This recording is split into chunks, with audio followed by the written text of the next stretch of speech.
advertir sobre que se me cuelen algunas palabras portuguesas en medio del español, porque después de vivir 18 años en Portugal no hablo bien el portugués y en español ya hay muchas palabras que casi sin darme cuenta pueden entrar.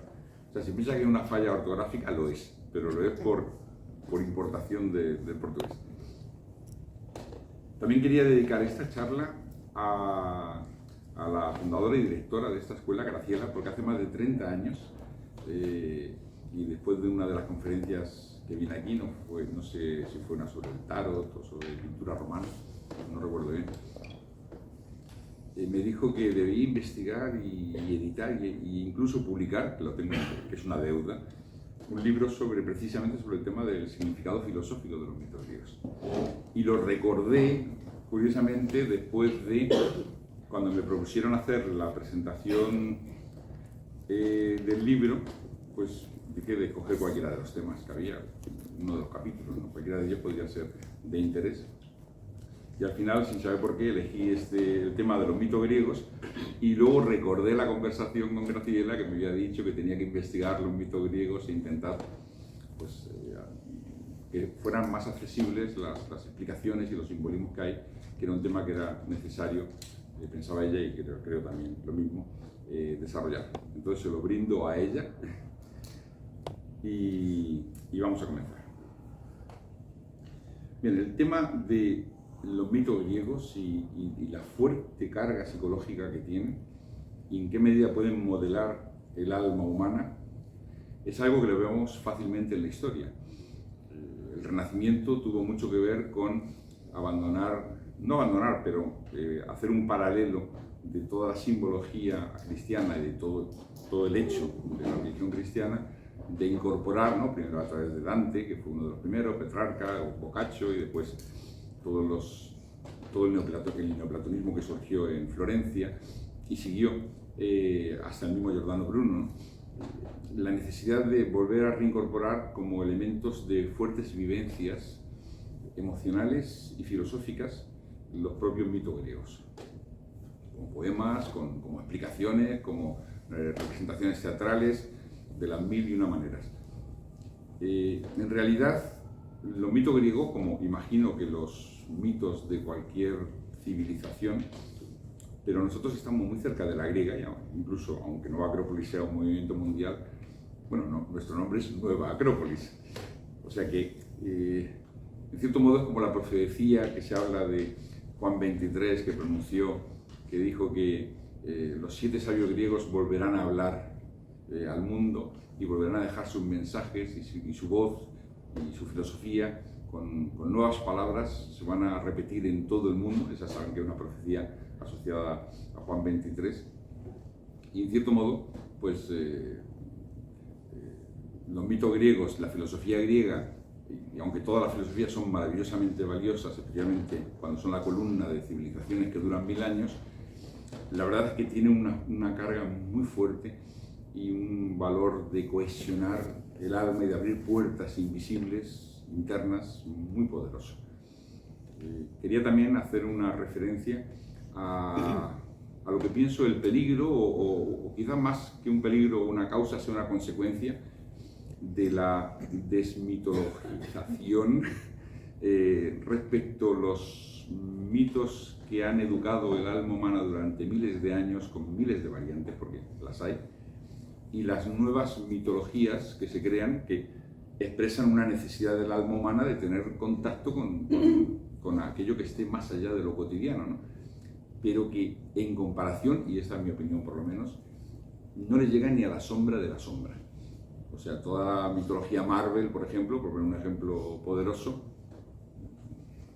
y el Hombre Araña, atención, que yo leía cuando era adolescente, como todos los adolescentes de mi época, Spider-Man, y leíamos los cómics Marvel, y ahora pues ya no se leen los cómics, pero generalmente se ven todos los films asociados. No comparemos, por favor. Y el problema es que eso es una mitología, o sea que todo el mundo conoce ahora perfectamente pues, la vida y milagros, el abuelo, el tío, el sobrino de cada uno de estos héroes, y le dices el mito de Ariadna, o le hablas de, no sé, de Dionisios, o le hablas hasta de Júpiter, bueno, Júpiter porque es un planeta, y te dicen, ¿qué? ¿Cómo? Y eso es muy triste, porque son, el ser humano necesita los mitos. O sea, el ser humano no le basta con lo cotidiano de comer y beber y tener impulsos básicos, necesita trascender, y muchas veces los mitos, mejores o peores, expresan la necesidad del alma de trascender, la necesidad de ir hacia elementos que tengan una fuerte llamada psicológica y que permitan, pues, corporizar de alguna manera nuestras esperanzas, nuestros anhelos, nuestros miedos, nuestros deseos.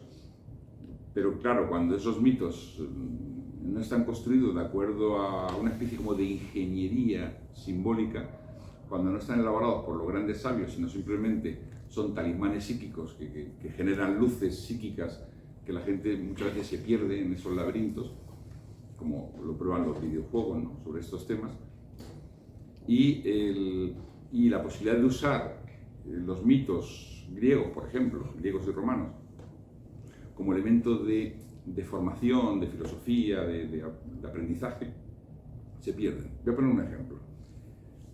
Nosotros en Portugal, y no solamente, esto se hace en muchos países, y aquí mismo en España se ha hecho y se hace, muchas veces se representan mitos griegos, pero de una manera muy especial, que consiste en explicar el mito y luego la gente tiene que representarlo teatralmente en media hora. O sea, no tiene tiempo para ensayar más que media hora. Lo que significa que la gente no puede aprender de memoria, tiene que quedarse con la idea, intentar recrear juntos la idea. Y el resultado es o algo muy humorístico, porque lógico, preparar un mito en media hora puede ser humorístico el resultado, lo cual está bien, porque reírse, si no es de nadie, sino de una situación, siempre está bien.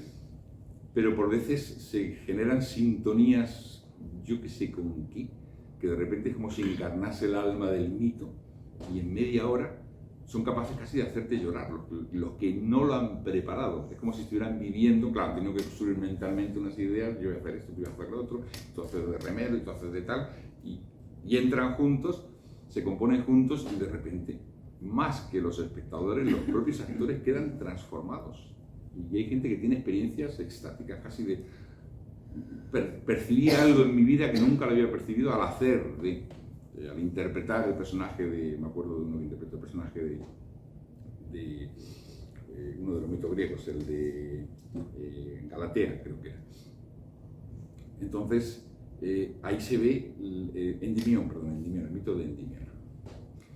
Entonces, ahí se ve el poder transformador que tienen y la filosofía que hay detrás. La religión griega es mucho más compleja de lo que generalmente pensamos. Nosotros, en cierto modo, lo que llamamos mitología griega, pero que en realidad era religión griega, conformaba una serie de narraciones que comienzan pues, con Hesíodo, el mismo Homero, diferentes poetas. Parece ser que había raíces micénicas, incluso raíces cretenses. Varios de los dioses más importantes griegos resulta que ya se encuentran en Creta, ¿no?, y en todo el imperio micénico. Solo que los cultos eran muy variados, las narraciones sobre los héroes o sobre los dioses eran muy diferentes, muy variadas, la forma de culto incluso también. Pero a medida que va entrando la Grecia clásica se van conformando una serie de narraciones, principalmente la obra de Homero y de Hesíodo fue fundamental.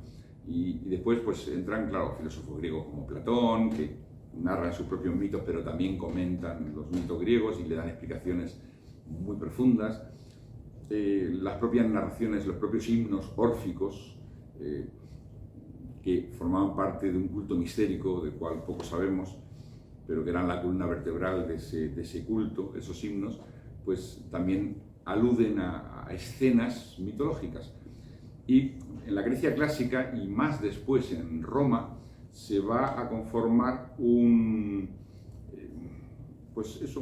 casi como un corpus ya más claro, más definido, no tan caótico de tantísimas escenas, diferentes aspectos, sino que ya va siendo más un esqueleto.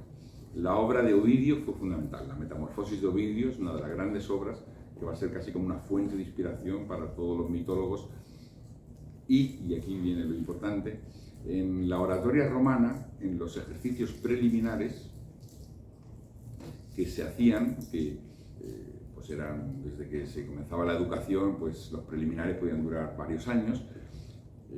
Algunos de los ejercicios que hacemos nosotros en oratoria, porque la oratoria que se enseña en Nueva Acrópolis está muy inspirada en la oratoria romana, no es el típico curso de oratoria de marketing, sino lo que quiere es familiarizar el alma con una serie de ideas y con la capacidad de expresión de esas ideas, y hacemos esos ejercicios preliminares que hacían los romanos, y uno de ellos es el mito.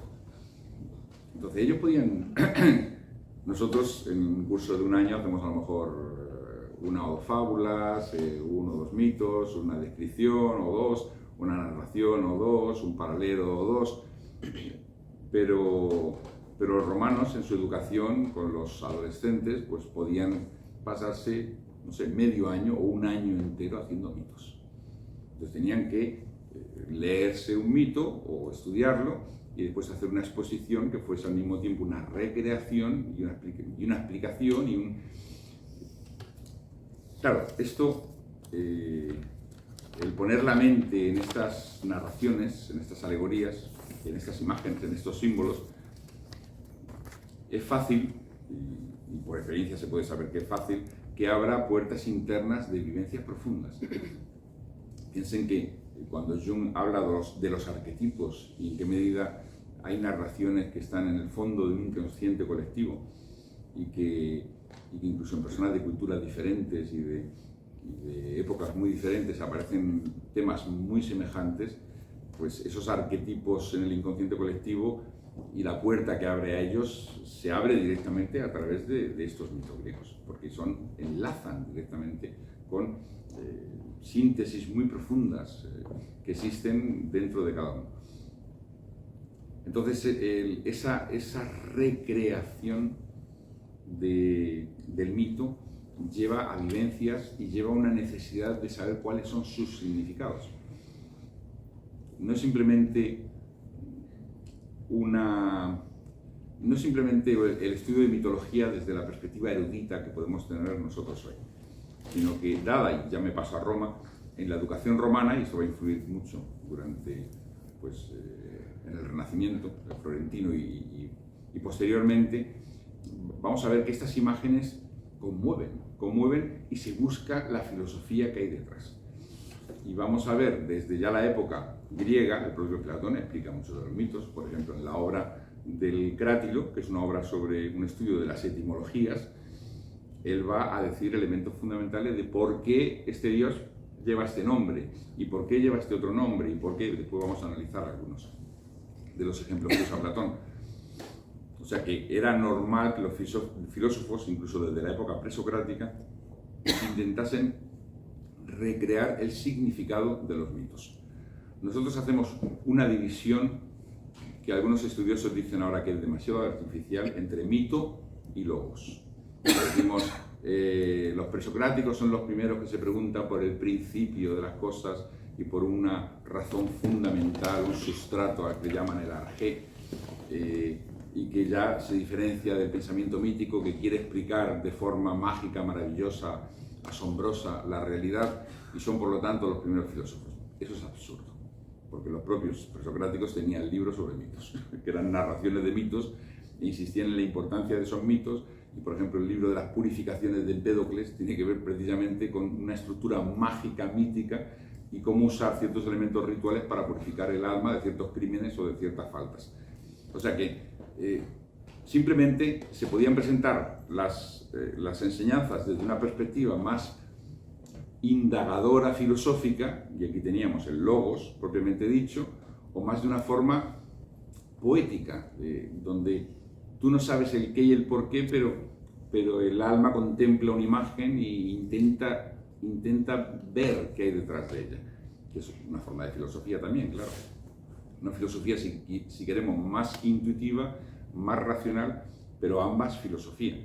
O sea, que esa división de decir, aquí van unos que se van para el mito, otros que se van para el logos, y comienza el logos, realmente cuando el mito desaparece, el mito tal y como lo conocemos, ¿no? Griego, romano, es a partir de Descartes. O sea, a partir de Descartes ahí sí que se genera un tajo que va a dividir completamente y que va a dejar de lado toda forma de pensamiento simbólico, mítico, de conceptualización sintética, pero en la mentalidad griega no. Eso es una división artificial, como es artificial decir que la filosofía nació en Grecia. Desde que haya seres humanos hay filosofía. La gente se pregunta la verdad y habría escuelas de altísima filosofía en Egipto, como nosotros enseñamos, e incluso en la India, en la época védica. O sea, no, simplemente en Grecia nace esa forma tan de diálogo, o tan indagadora, o tan que conceptúa todo en base a la mente y al logos racional tal y como lo conocemos. Sí, eso es cierto. Pero el mito está entrelazado con el logos. Y como diría Blavatsky, en todo mito hay un logos. O sea, en todo mito hay un núcleo de verdades que están veladas. Y esas verdades pueden ser, según nos explica la gran sabia del siglo XIX, Elena Petrovna Blavatsky, esas verdades pueden ser de carácter, no sé, en relación con el nacimiento del cosmos, en relación con la historia de la humanidad, en relación con el propio funcionamiento del organismo humano o de la naturaleza de los elementos, o puede ser asociado a la matemática sagrada o a la geometría sagrada, o puede tener que ver con, no sé, con circulaciones energéticas invisibles que no vemos, o sea, que están encubriendo muchas verdades, muchas verdades. Voy a poner un ejemplo. La relación de Artemisa con la luna. O sea, Artemisa es la diosa de los niños, de los jovencitos, de los adolescentes, es también de la luna, y es también el símbolo, la diosa de la decencia, de la integridad, ¿no? De la siempre pura que vive en los bosques, ¿no? Donde no habita la contaminación de ningún tipo. Entonces, y lucha contra las fieras. En algunas versiones las propias fieras protegen ese mundo, ese bosque sagrado donde ella está. Pero es la luna, Artemisa es la luna. O sea, Artemisa se convierte en Diana en Roma y es la luna. Y es la plata. O sea, la plata está asociada directamente a la luna y se dice que es el símbolo es la cristalización o metalización de la propia luz de luna, según decían los propios alquimistas griegos, o sea, griegos antiguos. Curiosamente, la plata en disolución en el agua, por ejemplo, o en la leche, o incluso sin disolución, cuando se pasa una corriente eléctrica, o sea, que consigan que partículas coloidales queden en suspensión coloidal en el agua, la plata tiene un efecto de purificar de gérmenes. Es curioso. Y los purifica porque mata su capacidad de reproducción. O sea, no porque los mate, no mata los gérmenes. Lo que mata es su capacidad de reproducción. O sea, no pueden reproducirse. Ahí vemos exactamente el principio Artemisa en la mitología griega. O sea, es la diosa de la pureza, de la virginidad, de la no reproducción, clarísimo, y mata todo tipo de gérmenes que quieren apropiarse de. Eso yo no creo que sea casualidad.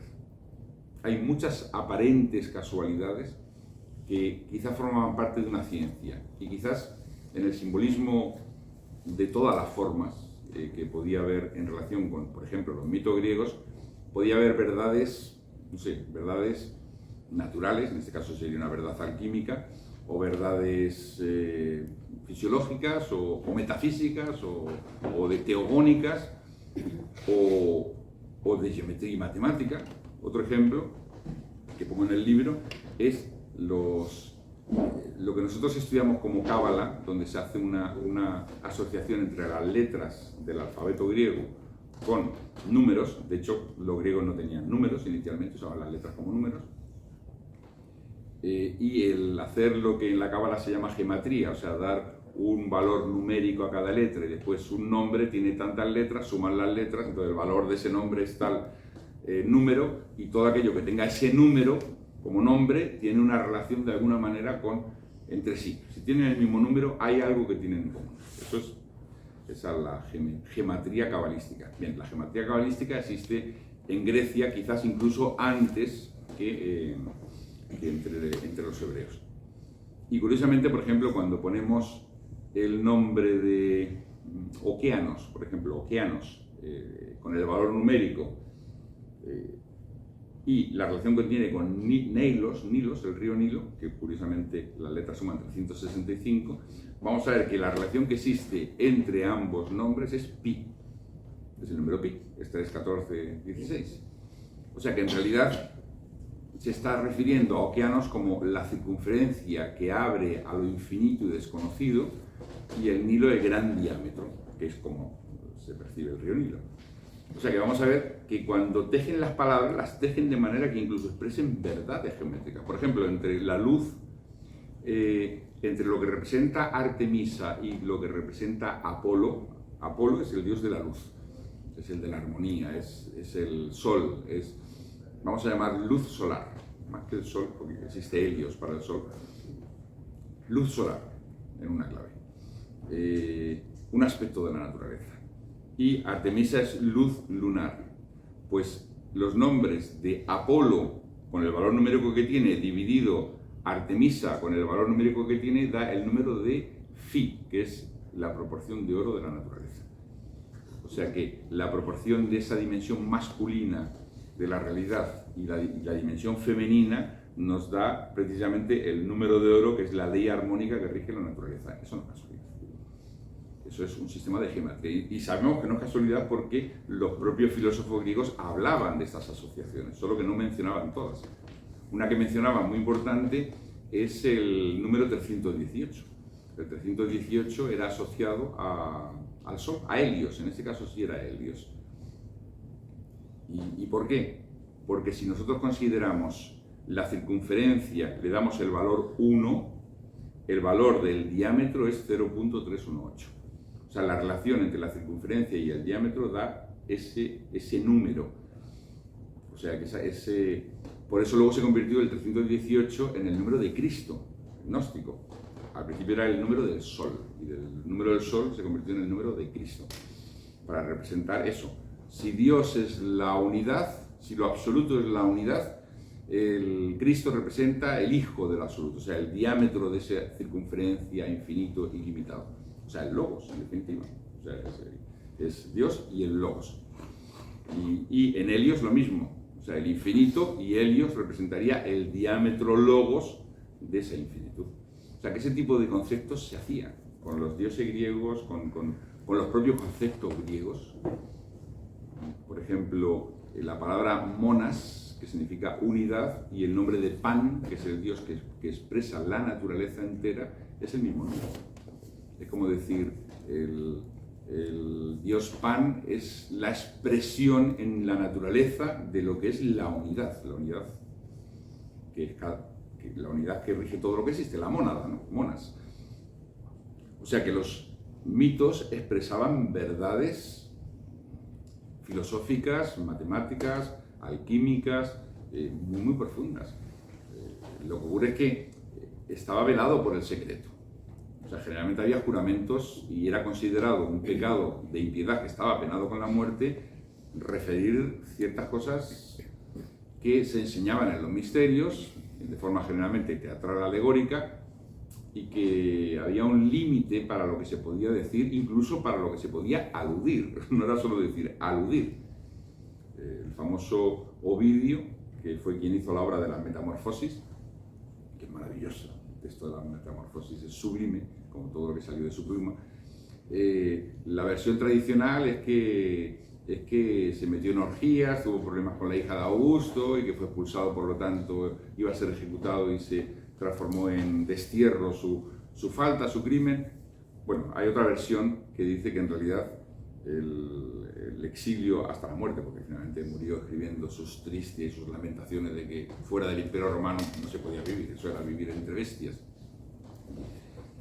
Pero lo que dice esta versión más interna, que es que a él fue condenado a muerte por referir enseñanzas de los misterios en mitos, precisamente.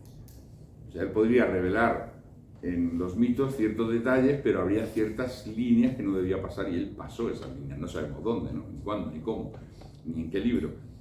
Pero en esa versión, el propio Augusto conmutó esa pena, ejerció su clemencia, y conmutó esa pena de muerte por destierro, claro, destierro durante toda la vida, por revelar lo que no debía ser revelado. O sea que efectivamente habría enseñanzas muy profundas y aquí nos vamos a lo que interesa. O sea, nosotros podemos recrear una mitología que esté basada en nuestra necesidad compulsiva, mítica, y que no revela nada y que nos estupidiza. Eso sí, nos satisface emocionalmente. O puede haber ingenieros, entre comillas, del espíritu, ingenieros en la ciencia sagrada, que serían capaces de elevarse a mundos de contemplación pura y hacer accesibles algunas vivencias, algunas ideas, algunas enseñanzas, conocimientos, de forma que, aunque la persona no pudiera, como dice el propio Giordano Bruno, ¿no? en su libro de Imaginum, ¿no? La composición de imágenes, dice, nadie va a abarcar todo lo que está en este libro, porque este libro es una síntesis de toda la realidad. Eso es lo que dice en el libro. Giordano Bruno no era muy humilde, él era así, él tenía la conciencia de que era una mente poderosísima y dice, esto es un resumen de todo lo que existe, este libro. Nadie va a abarcar todo, con todos los aspectos de lo que se está diciendo aquí. Dice, pero es muy difícil que nadie encuentre algo y que ese algo sea muy válido para su vida. Entonces con los mitos es lo mismo, es muy difícil que nosotros abarquemos, primero porque no tenemos las 7 llaves que abren las puertas en relación con esas 7 ciencias, que ni siquiera además sabemos cuáles son esas 7 ciencias. Sabemos que una tiene que ver con la teogonía, otra con la cosmogonía, otra con la alquimia, otra con la astrología, pero no lo sabemos de forma muy definida. No tenemos las llaves que abren esas puertas. Pero, y si acaso los conocimientos que nos llegaron son algunas llaves o algunos conocimientos muy puntuales. Por ejemplo, esa relación de la plata como purificador, pues quizás, no sé, empezamos a saberlo ahora, ¿no? Y cualquiera de los, no sé, la propia fuerza cósmica que irradia a través del ojo abierto en los cielos, que es Hércules. Hércules no es el sol.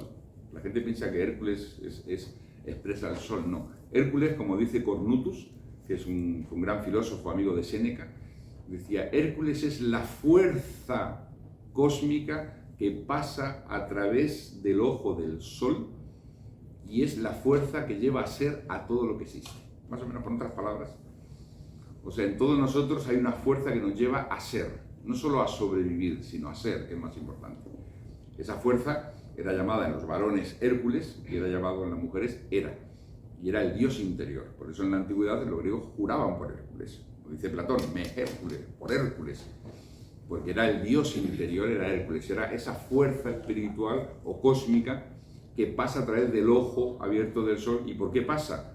Porque no es de él, viene de la galaxia entera. Y ni siquiera de la galaxia, viene del misterio. O sea, nosotros vemos que en las representaciones de Hércules, Hércules está bebiendo de Hera representa en este caso todo el espacio infinito, vivo, está bebiendo y bueno, pues quiere beber demasiado y sale la leche de Hera, finalmente se atraganta o sale la leche de Hera y forma la Vía Láctea. La palabra galaxia significa eje de leche. O sea, sale toda. Ellos sabían que la Vía Láctea estaba formada por infinitas estrellas y sabían que en cada una de ellas hay un poder y sabía que había una especie como de electricidad universal que mantenía todo su movimiento, ¿no? Como la teoría del universo eléctrico. Ellos lo sabían, claro que lo sabían por las enseñanzas de los misterios y lo enseñaban de forma muy velada a través de estas imágenes, de estos símbolos, de estas. Porque se representa con la piel de león, ¿no? Que lo torna invulnerable, o porque su arma es el garrote, que es un arma un poco así burda, ¿no? Sí, burda, pero en la propia caballería de la época ya medieval, el arma poderosa, la más fuerte de todas las armas era la maza. O sea, la maza es la más fuerte. Luego tienes la lanza, la espada, sí, pero la que expresa la fuerza de ser expresado por la maza. Por eso Hércules se dice que le regalan, el dios Apolo le regala el arco y las flechas, la diosa Atenea le regala unos címbalos, los diferentes dioses, Hermes le regala la espada, que tiene los dos cortes, ¿no? La dialéctica. O sea, cada dios le regala, pero él a sí mismo se hace la maza. Va a un árbol, arranca el árbol. Esta es mi arma, porque expresa mi fuerza, mi poder. No es un don de los dioses, es que yo soy Dios. Él se convirtió finalmente en uno de los 12 dioses olímpicos, ¿no? Yo soy hijo de Dios y por lo tanto tengo una llama de Dios y por tanto, más sin negar la maravilla de las armas mágicas que me dan los dioses y que las voy a usar desde luego para destruir monstruos, además esta es la mía. O sea que eso es un símbolo, es el símbolo de poder ser, que en Egipto era precisamente el escarabajo. O sea, el escarabajo era la fuerza de ser, que por veces se convertía en un símbolo militar, pero también era el símbolo del discípulo que se esfuerza en ser. Y era la fuerza que hace nacer el sol. O sea, el sol nace porque hay una fuerza que le hace nacer, que vive si acaso dentro de él, y eso es lo que Hércules representaba. Entonces esto lo explicaban en la época romana. O sea, era normal. Las escuelas estoicas hablaban claramente de estos temas. La interpretación de mitos era una de las enseñanzas normales en las escuelas estoicas. Las mismas escuelas, incluso las cristianas, el famoso didascalión, la escuela catequética de Alejandría, que era en cierto modo paralela a la escuela neoplatónica en Alejandría, y donde se formaron los primeros teólogos, se dedicaban años a estudiar simbología de los mitos griegos y romanos. Ellos no lo rechazaban, eso fue después, a posteriori. Es decir, señores, aquí hay mucha sabiduría, y solamente que además estudiaban los símbolos bíblicos, y además estudiaban, o sea, la escuela ecléctica de Alejandría estudiaba el simbolismo bíblico, el simbolismo griego y romano, el simbolismo persa con Zoroastro, el simbolismo quizás hindú incluso, estudiaba todos los simbolismos. La escuela catequética de Alejandría, pues, pero también estudiaba la filosofía griega y los mitos griegos. O sea que eso era natural, no era... Solo cuando eso se convirtió en algo más cristalizado, cuando las creencias se unieron a la política, o sea, la religión se convirtió en un instrumento de política y de dominio de los pueblos, también es lógico, ¿no? Ya tienes todo el imperio o en vías de convertirse al cristianismo, por ejemplo. Y ahora le dices a los filósofos cristianos, o sea, paganos o cristianos, estudiaban el valor de los símbolos, pues, de sus libros sagrados, incluidos los bíblicos, incluido el Nuevo Testamento. Y ahora le dices al pueblo que no, que en realidad lo que él lee, que no es verdad, que son símbolos, que son mitos, que son narraciones que expresan misterios y que son ciencias de las cuales pues, accedemos solo a una parte. ¿Qué haría el pueblo? A mí no me cuentes historia, esto o es verdad o no es verdad. A ver, dime, ¿es verdad o no es verdad? Es verdad. Es verdad, y es verdad una histórica, y son hechos concretos. Bueno, cuando eso se convierte en un instrumento de poder político, pues ahí viene el drama. Bueno, vamos a ver, porque estoy haciendo digresiones quizás que me lleva por los cerros de Úbeda, vamos a ver algunos elementos de simbología griega y de significado de mitos griegos. Zeus, por ejemplo, representa el poder. Representa el poder que permite el buen poder, el único poder real que es el que permite que el destino se manifieste. O sea, el destino es superior al mismo Zeus. O sea, hay un plan que está, hay un plan en la realidad que debe ser ejecutado. El ejecutor de ese plan es lo que representa Zeus. O sea, como el rey universal, el rey del mundo, el rey del universo. O sea, la voluntad que tiene la función de interpretar el libro de lo que debe ser, o sea, de las corrientes del karma. Por eso hay un poema, creo que es de Anacreonte, que dice: nadie sabe lo que piensa Zeus, porque él lo que está pensando es lo que tiene que suceder, no puede revelarlo, él tiene que hacerlo, o sea, tiene que permitir que eso se haga. O sea, él es el único Dios que se enfrenta al misterio de lo que debe ser, y ahora en su mente eso se va a convertir en poder. Y eso lo explica el simbolismo muy bien Giordano Bruno, que por cierto, Giordano Bruno es de los mejores intérpretes y los más elevados en su concepción de mitos griegos, cuando dice: Zeus lleva en su izquierda los decretos universales. Esta es la ley. Y en su derecha el rayo. O sea, esta es la ley y esto es lo que tengo el deber de hacer que se manifieste. Tengo que encontrar la forma política, como rey, claro, está hablando como Dios, perdón, de cómo esto se debe ejercer. Bueno, y luego tiene muchos otros significados, ¿no? Zeus o Júpiter podría representar también el aire, el elemento aire, por eso su esposa es el aire ya como elemento y él sería el alma del elemento aire. Y todo lo que tenga que ver con fenómenos atmosféricos. O sea, hay muchas claves. O el propio Zeus puede ser el Zeus Zen. El Zeus Zen en la Grecia antigua, y los estoicos recogieron ese concepto, representa el dios totalidad, la totalidad universal. Todo lo que existe es ese poder, esa voluntad. Como diría Séneca, dice, la naturaleza es el todo que ves y Dios es el todo que no ves. Y lo que tú ves o no ves puede hacer más naturaleza, más Zeus, pero todo es Zeus y todo es naturaleza. O sea, todo al mismo tiempo es Zeus y todo al mismo tiempo es naturaleza. La propia Hera, por ejemplo, Hera representa la palabra empeñada, representa el orden social en base a la palabra y el respeto a la palabra. Además de ser ella como diosa, representaba todo lo femenino, ¿no? Era la madre, era la esposa, era la amiga.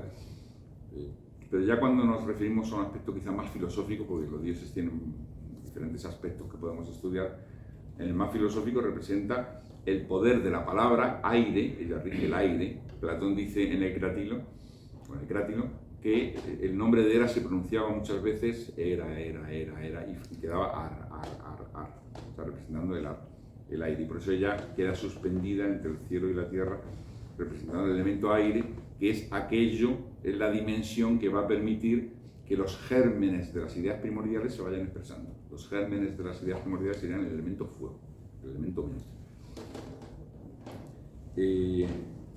Y después el cuco, ¿no? ¿Se dice cuco en español? Sí, el cuco.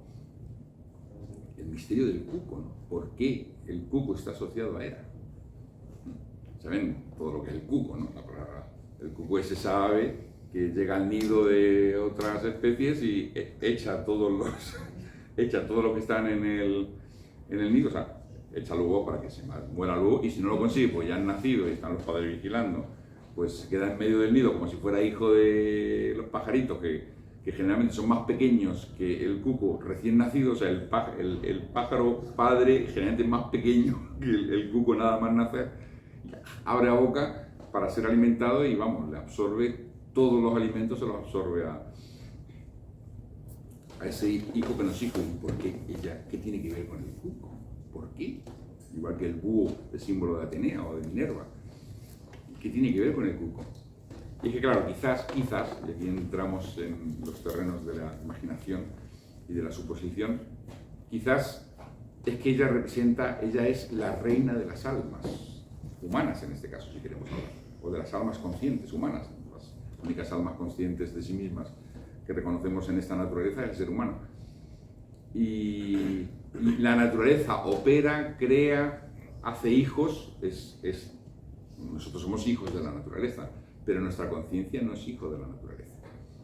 O sea, la perspectiva, la visión, el mundo interior, eso tiene que ver con la mente, no tiene que ver con nuestro propio cuerpo físico, nada más. Es como decir, la naturaleza opera todo, con todo su poder, las transformaciones para crear cuerpos, pero en realidad quien se va a apoderar de eso y de ese producto va a ser la reina de las almas. Porque en realidad todo eso es para que el alma experimente. Todo eso para que el alma cumpla su función. O sea que en realidad todo el esfuerzo de la naturaleza en la procreación, en la protección de las crías, etcétera, etcétera, etcétera, todo es un escenario para que finalmente llegue a la gran ave cuco que dice, no, es que esto no es para vosotros, esto es para las almas. Este escenario es para las almas. Todo esto es para las almas. Yo soy la reina de las almas. Todo es para las almas. Quizás ese sea el significado del cuco. Luego tenemos a Atena, ¿no? La diosa Atenea en portugués. La diosa Atenea, ¿no?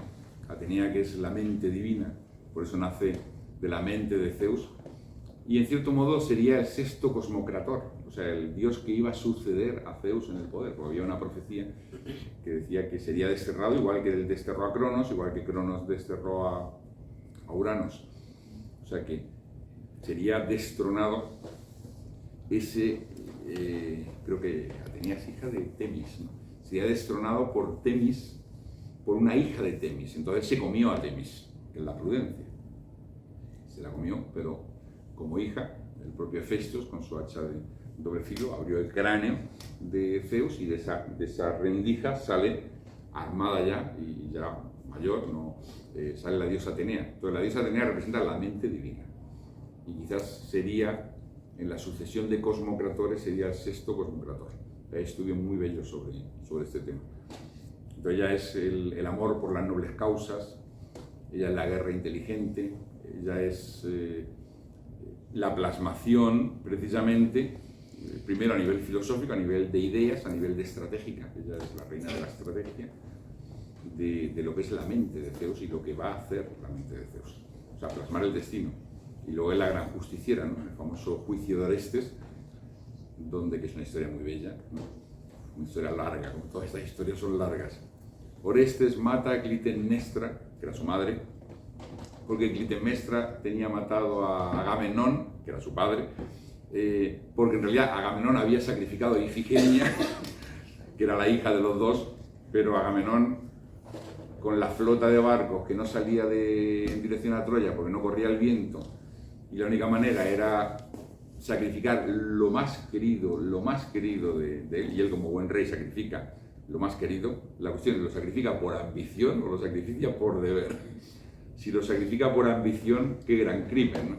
Si lo sacrifica por deber, qué gran sacrificio. Entonces sacrifica a Ifigenia, ahí corre el viento, y Clitemnestra, que ya tenía una historia de venganzas, de familias, etcétera, le dice: espérate cuando vuelvas. Espérate si vuelves cuando vuelvas. Cuando vuelve, le hace una recepción imperial, como era emperador de los reyes griegos, y en la bañera le mata. Bueno, entonces Orestes se venga de Clitemnestra, pero él, claro, él ha matado a su madre. Eso es...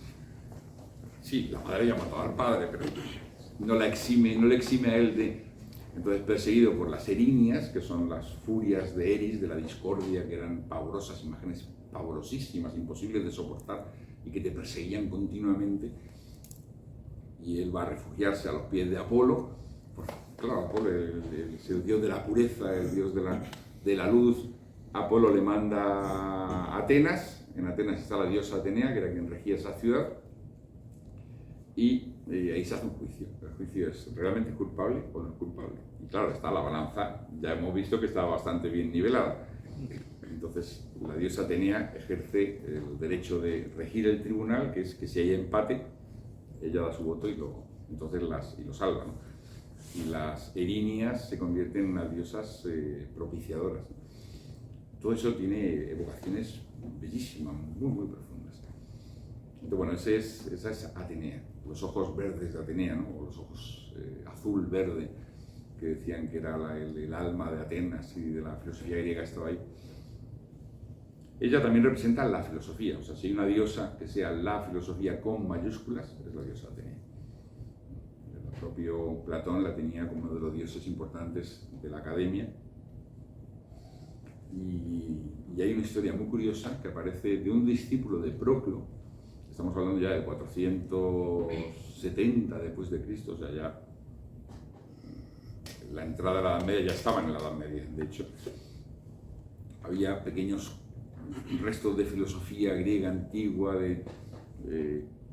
mínimos que se mantenían, y en aquella época, pues el filósofo, que era un gran iniciado, Proclo, tuvo que salir de la ciudad porque era perseguido por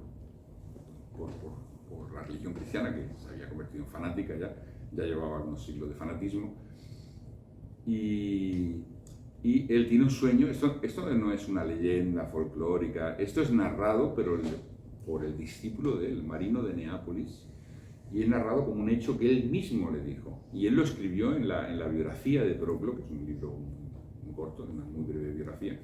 Cuenta esta historia y dice que la diosa Atenea se le presentó en un sueño a Proclo, que estaba fuera de Atenas, estaba a cientos de kilómetros, y le dice: están destruyendo mi casa en la tierra. La casa en la tierra era la estatua hecha por Fidias en oro y marfil. Están destruyendo mi casa en la tierra. Prepara y purifica tu corazón, porque voy a vivir a partir de ahí. A partir de ahora voy a vivir en él. Una historia bellísima. Esa diosa, su representación en la tierra, esa llama divina encarnada en la tierra, va a vivir en el corazón de ese filósofo que fue quizás el último gran filósofo neoplatónico, y que además sus obras misteriosísimamente prácticamente se conservaron un buen número de ellas, no todas, ni mucho menos, cientos y cientos de libros, pero se conservaron, por lo menos se conservaron 12 o 13 libros, y alguno de ellos bastante amplios, ¿no? Esa es la diosa Atenea. La diosa Artemis es la pureza, es la integridad, es la protección de los niños también, es la sabiduría reflejada. Giordano Bruno dice que el espejo puro de la sabiduría está asociado a esta diosa. Sería la intuición, por tanto, esa intuición en los bosques del mundo interior. El dios Hefestos, ¿no? Es el que lo representan cojo, ¿no? O sea, con una pierna más corta que otra y que se mueve así, pero se mueve así porque se mueve como las lenguas de fuego. Es el fuego, representa el fuego. O sea, hace el movimiento de las lenguas de fuego. Y que su símbolo, la gente piensa que es el martillo, que es el yunque, no, el símbolo de Hefestos es la tenaza de hierro. Es el gran fabricante de armas mágicas, representa el fuego eléctrico, el fuego, todas las formas del fuego, el fuego de la madera que arde, el poder transformador del fuego. Por eso él es el que hace todas las armas mágicas de los dioses. Es el gran herrero, ¿no? Constructor. ¿Por qué es la tenaza? Uno se puede preguntar. ¿Por qué es la tenaza? Y es curioso porque la tenaza se abre y se cierra, pero cuando se abre queda una forma de doble diámetro. Ese doble diámetro es la cruz, es símbolo de la cruz en el círculo, ¿no? La cruz que gira, que es el símbolo del fuego universal, el fuego constructor. Y no sé, la propia Anfítrite, Giordano Bruno, dice que representa la gran sabiduría universal, el gran océano de sabiduría universal, como diosa de los mares. Tantos, por donde diríamos, los propios héroes, ¿no?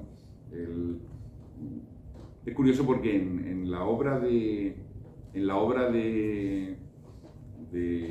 Odisea y la Ilíada, sobre todo, hay héroes que son muy representativos. Y curiosamente, Aquiles, que es el noble, es el más perfecto de los héroes, es el invencible entre todos los héroes, y el más noble, el más caballeroso, el más elegante, pero que tiene que sufrir la desgracia de, pues, los celos que tiene.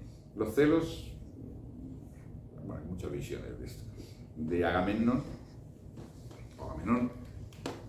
y que si él le roba una esclava, creo que era Briseida, que la esclava le pertenecía, y aunque él es el rey de reyes, él también es rey, no tiene derecho a sufrir esa afrenta, y por lo tanto no combatirá, y sin que combata a Aquiles no se puede ganar la guerra de Troya.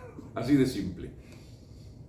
Y bueno, ahí va Ulises, que es el que convence a todo de lo imposible para convencer a Aquiles, y bueno, tampoco lo consigue, y sino porque Patroclo se viste las armas de Aquiles y lucha, y después muere Patroclo y Aquiles quiere vengarse de esa, sino por eso pues no se habría vencido en la guerra de Troya.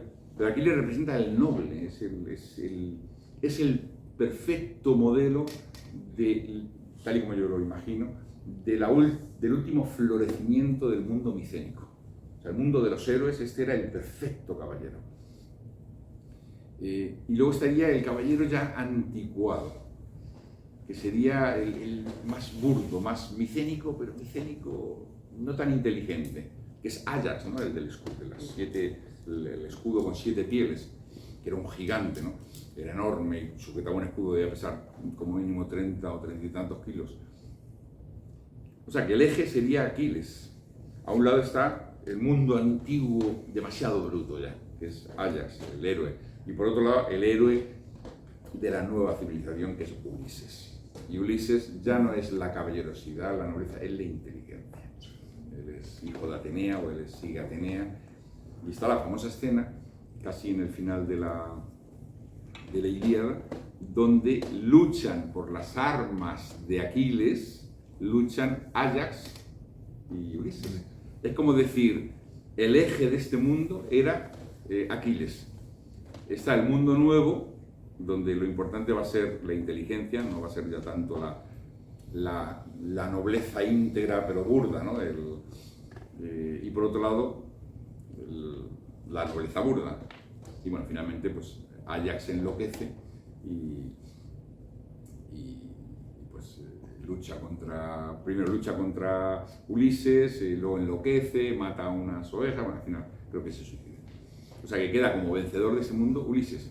Y para no agotaros, porque veo que esto puede ser peligrosamente agotador, y ahí podríamos hablar de tantos símbolos, de tantos dioses, voy a contar una historia curiosa, que es la historia de Filoctetes. Filoctetes es compañero de Hércules y en la lucha, en la guerra de Troya, él es una generación, sea lo que sea, que signifique generación, es una generación posterior a la guerra anterior, perdón, a la guerra de Troya. Entonces, héroes de la generación anterior que eran compañeros de Hércules, está solo Filoctetes. Filoctetes tenía las flechas de Hércules que tenían el veneno de ¿quién era el veneno? Era del centauro, creo que era. Un veneno realizado por o de la medusa, no me acuerdo muy bien. Tenía un veneno que era totalmente mortal y que le había entregado como regalo, el propio Hércules a él como compañero suyo. Pues van en el barco y resulta que hay una obra de teatro. Esto no aparece en la Ilíada como tal, es una obra de teatro, es de Sófocles, creo recordar.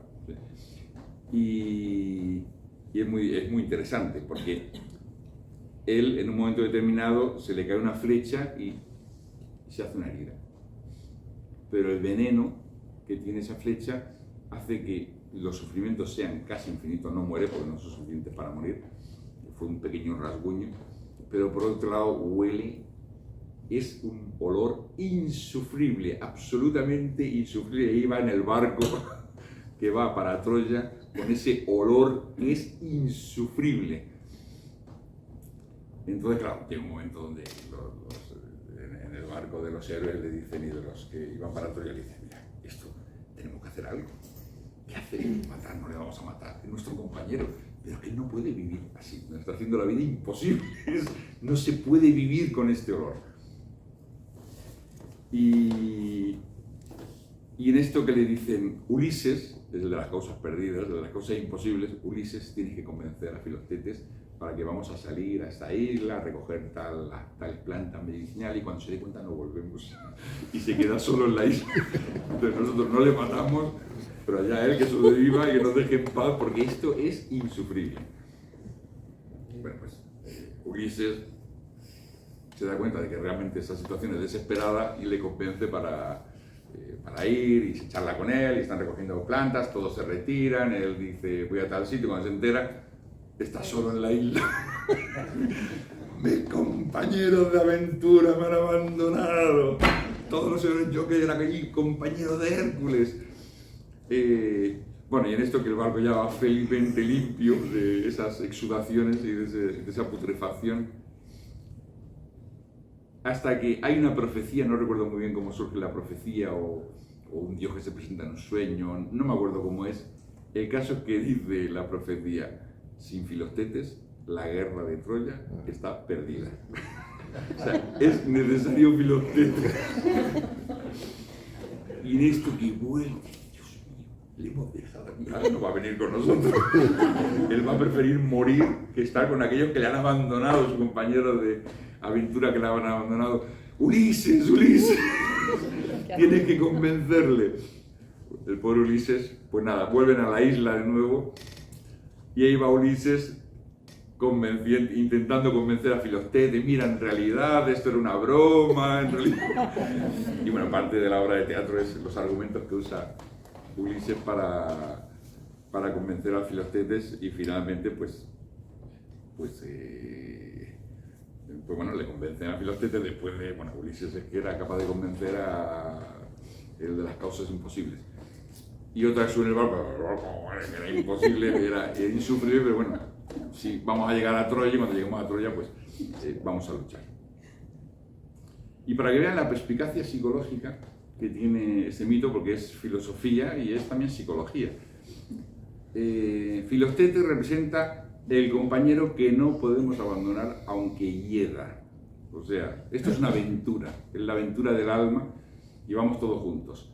Y salvo que, no sé, se cometan crímenes o actos que pues eso, tienen que significar un poco el apartamiento, el apartar durante un tiempo, pero en realidad no se puede ganar la guerra de las almas, la aventura divina, la aventura espiritual, cuando se ha sido compañero de Hércules. O sea, todos aquellos que son compañeros de Hércules, todos aquellos que en cierto modo viven un ideal, eso es lo que significa ser compañero de Hércules, hay que llegar juntos. No vamos a llegar juntos, pero es que solo podemos vencer llegando juntos. Y si algunos somos tontos, y otros somos más lentos, y otros somos más demasiado graciosos, y otros que no hablamos nada, y otros tal, no importa, los compañeros del héroe tienen que ir, el héroe representa en ese caso casi como el ideal encarnado, tienen que ir juntos. Y si huele, huele, y si tú también hueles y nadie se queja. Entonces, ¿qué perspicacia psicológica esa de los compañeros del héroe, ¿no? de la necesidad de llegar todos juntos, la necesidad de ir, la necesidad de transformar, de vencer los obstáculos y no abandonar a ningún compañero del héroe, porque si es compañero del héroe es nuestra alma hermana y por lo tanto, sea cual sea la situación, tenemos que ir con él. Evidentemente no es eso lo que pasa, porque muchas veces hay en nosotros demasiado aquello que no es compañero del héroe, pero sí tenemos que saber, creo, y sirva como enseñanza psicológica, que eso es lo que realmente debería pasar. O sea, deberíamos ir, llegar, luchar contra esas sombras todos juntos. Muchas gracias.